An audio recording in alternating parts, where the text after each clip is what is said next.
Hi Tom, hi Brett, Mark Lewis here. Just received my tickets for the World Internet Summit. Wanted to say thank you and tell you that I'm very excited to be coming along. Also as a thank you, I've made this video for people coming to the event for the first time from the point of view of a returning attendee to help them get the most out of the event. You see, this is my third World Internet Summit, so I know how amazing and valuable the information being presented can be. But I personally know some of the traps or pitfalls that can set you back if you don't come totally mentally prepared for it, or to put it plainly, bring along some mental baggage to the event. Before I go any further, I'd like to stress that we're all different, learn at different rates and react differently to new things. So this is just from my perspective.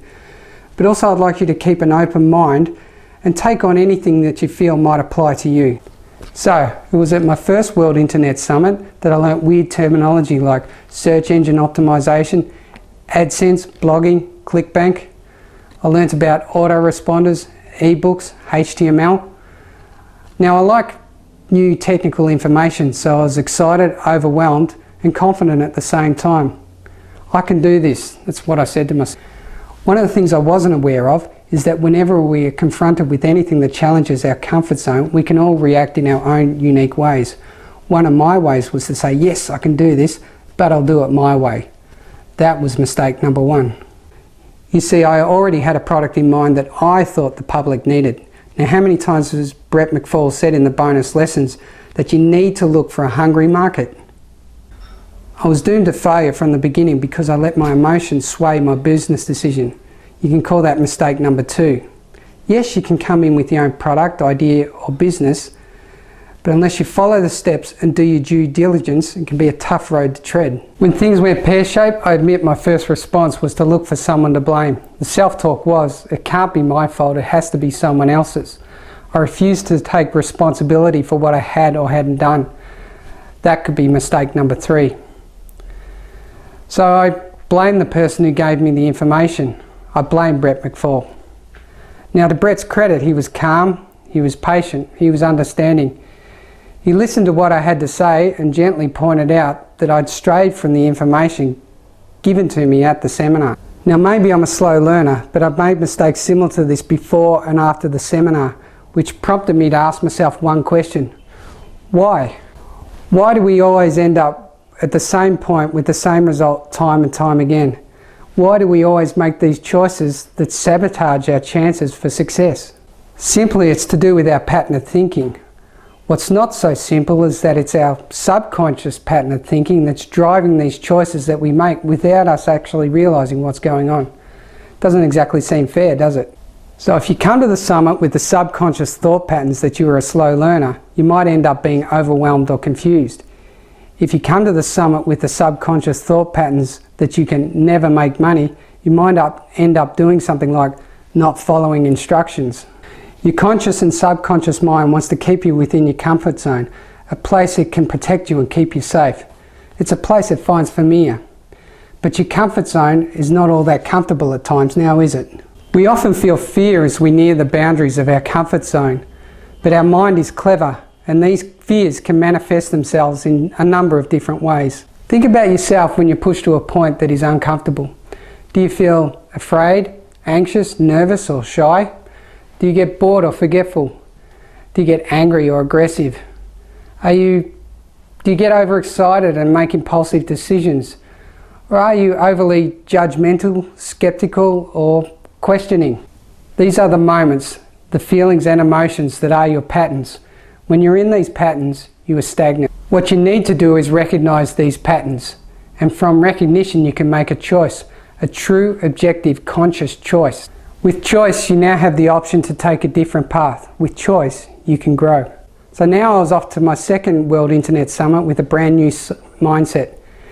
How could I grow myself, and how could I take the focus off myself and help others? Making money, traffic generation, building lists, business or self-promotion was now secondary. I was just there to learn and soak in the positive, almost electric atmosphere. In doing this, in having this mindset, it was almost like a weight was lifted off my shoulders and I was focused. I was now learning new things like survey sites, book publishing, copywriting and opt-in pages. These new lessons, along with what I previously learned from the first summit, I could get my pages on the front page of Google within hours, with my best result being 3 minutes. And with free traffic, I can make money daily from AdSense. I can sell ebooks and make money from ClickBank. And now I'm trialing selling books from the Amazon Kindle store. So this stuff does work. I proved it to myself. It was just me who was the problem, getting in my own way without realizing it. So make sure that along with other preparation you do before the summit, you take some time to do some work on yourself. Nail down exactly what makes you tick, and more importantly, what can block you.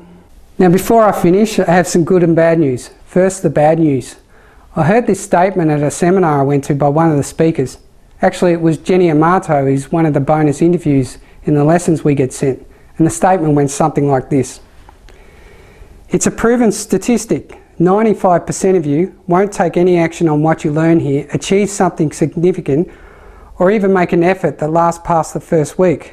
Will that be you? And after a sufficient pause, she went on to say, or will you be part of the 5% that succeed? Now here's the good news. The 95% of people that Jenny talked about would not even come to an event like the World Internet Summit. And they do not have the mental skills and tools that you now possess. Combine that with the internet's specific tools and processes, and you are well on your way to being one of the 5%. It's okay to feel scared, overwhelmed, or lack a little confidence, but you need to go beyond those fears to expand your comfort zone. Achievers feel the fear and push on through anyway. And I truly believe you're destined to achieve. There are no accidents, you're here for a reason. Now that all might seem like a lot to process in such a short video.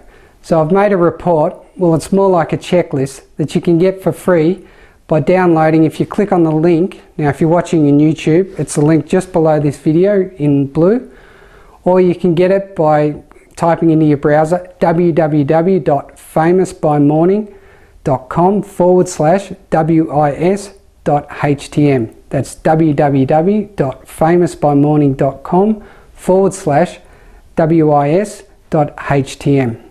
The report expands on the questions you need to ask yourself, as well as give you simple and easy planning steps to put your goals in motion, and more importantly, to work them through to completion. I thank you for the time you've taken to watch this video and look forward to meeting you at the summit. Take care and all the best for your online success. Thank you.